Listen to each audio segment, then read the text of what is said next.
today I was really excited to make this video because I wanted to talk about 3 rules that I think it's okay to break as a frugal minimalist. Now, these rules are actually going to make it okay for you to actually kind of splurge out and spend money. Now, I know that kind of sounds counterintuitive with frugality because frugality is all about saving money, not spending too much money, and kind of making the dollar go as far as possible. But sometimes rules are meant to be broken, and there was 3 main categories that I found where I'm allowed to break those rules and I'm actually allowed to kind of splurge out and spend my money. So today I'm going to be sharing those 3 rules that I'm allowed to break and I think you're allowed to break as well. Pay for quality. So a perfect example of this is your wardrobe. So like your t-shirts, your pants, your socks, your boxers, your underwear. But I'm sure you've been told, buy sale items, buy the cheap section, which I've said that before too on my channel, and I used to do it all the time too.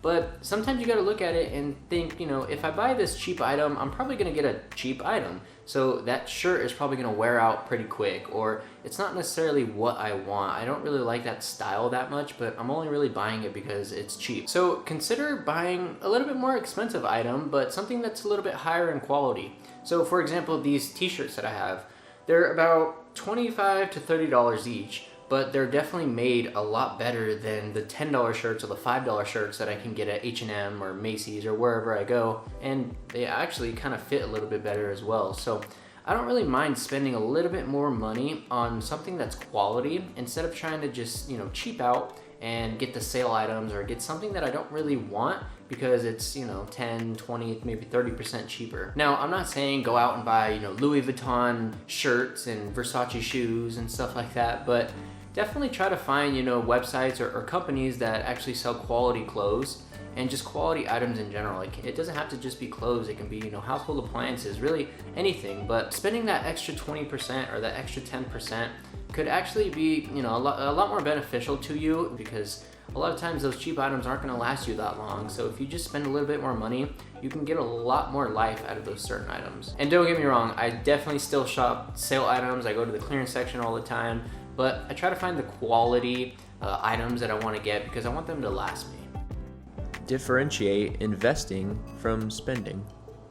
Sometimes we categorize investing as money spent because when we look at our bank account and we don't see that dollar amount in our bank account, then we kind of just assume that that money's gone and we're never going to get it back again. But when you invest your money, it's not necessarily you spending your money. It's you putting your money away to an investment that in hopes is going to grow over time, or you're going to get a good return when you pull that money out. So you got to remind yourself that that money invested is there to actually make you money and sort of build over time, whatever the investment may be. I just did this not too long ago. I bought a car and it was a good amount of money that was out of my bank account, but the way I was trying to look at it was I knew that that money was in the car, and if I wanted to get that money back out, I would have to sell the car because that was my main goal for it. I wanted to buy the car and I wanted to sell the car for more than what I bought it for to gain a profit. So when that money was out of my bank account, I would look and I would kind of think, darn, I don't have as much money as I did before because I spent $1,500, but I had that money in the car because that was my investment at the time, and I wanted to sell the car to gain a profit on it. Now, I categorize this as a rule to break because when you're on that path to frugality and you're trying to be frugal, sometimes it's okay to, take some of that money and invest it and put it somewhere to make you a little bit more money. Putting your money to work and, using your money to make more money will definitely help you with frugality, and you won't really feel bad about putting all that money into a savings account for it to just really sit there and kind of do nothing. Don't feel bad about putting that money towards something and trying to gain a little bit of a profit to improve your frugal situation later on down the road. Buy self-improvement. Now, instant gratification can really be a burden to your wallet, and a lot of times we distinguish spending money on getting an item in return. So we'll go out to eat, we'll get food in return of us spending money. We'll go to the store, get an item because we spent money for that item, right? But I want to challenge you into thinking a little bit different. I want to challenge you into thinking about self-improvement, thinking about your nutrition, just all around just your well-being, and try to invest into that. I've found that when I spent money on myself, when I put money into my knowledge and into learning new things and learning new ways to make money, into my nutrition, so buying better foods, buying healthy foods, buying programs and apps to, kind of improve my health, that I was able to, just become a little bit better of a person. And it's not something that I saw right away. It's not something that I, got, a tangible item that I got back from spending that money, but it's kind of something that I've seen as I grow and as I get a little bit older. And I can tell you that it is very worth it. Spending money on just your personal well-being, just putting money into yourself is definitely worth it. You're not going to see, instant results. You're not going to, get that instant gratification.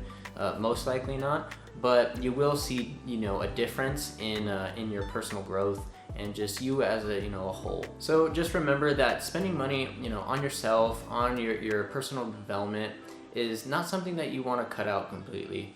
You do want to spend some money on that because it is definitely going to improve your well-being and just your quality of life in general. So go out there, break all of those rules. Figure out what you like to spend your money on. That's really what this is all about. Just figuring out what's important to you and seeing what you want to spend your money on, what you don't really care about spending your money on. And if it really does make you happy, then that's, all that really matters. You can still be frugal in different aspects of life. You can save money here, you can save money there. That's the great thing about money, is that, there's so many categories that you can kind of mess with and kind of just alter to improve your quality of life. So with that said, that's all I got for you guys in this video. Go ahead, give those a shot, break some rules, be the rebel that you are truly deep down inside, because I know I am, and that's why I wanted to break rules, and that's why I wanted to make a video about breaking rules. So go ahead, go do that. Give this video a like. If you're not subscribed to my channel, please do so. If you like my stuff. If you don't like my stuff, then don't subscribe, but if you do like my stuff, please subscribe, because I'm going to be putting out a lot of videos about money, minimalism, intentional living, stuff like that. So if any of that interests you, please dude, I can't say consider and subscribe for the life of me. Please consider subscribing to my channel, and I'll see you guys in the next one.